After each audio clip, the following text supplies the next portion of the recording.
How to change the resolution on Fortnite. Hello everyone. In this video, I will show you how to change the resolution on Fortnite. Using Fortnite's stretched resolution is going to be dependent on your hardware. This isn't a setting you can change natively. You have to set it up manually for your monitor, getting your PC to stretch the resolution of your entire display, not just Fortnite. You will need to start by making sure your game plays full screen, or a changed resolution won't have any effect. Then, you need to mess with the Fortnite config file. Here's how. Press Windows key and R. Type in local app data and hit enter. Go to GameUserSettings.ini. Then, Fortnite game and go to the saves. Next, config. Then, go to the Windows client.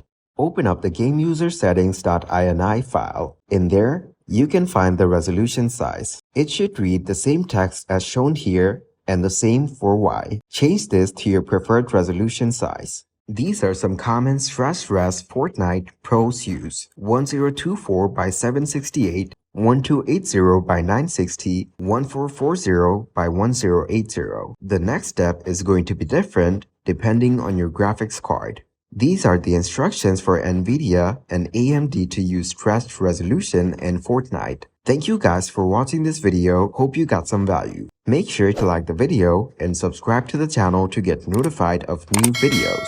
See you in the next one.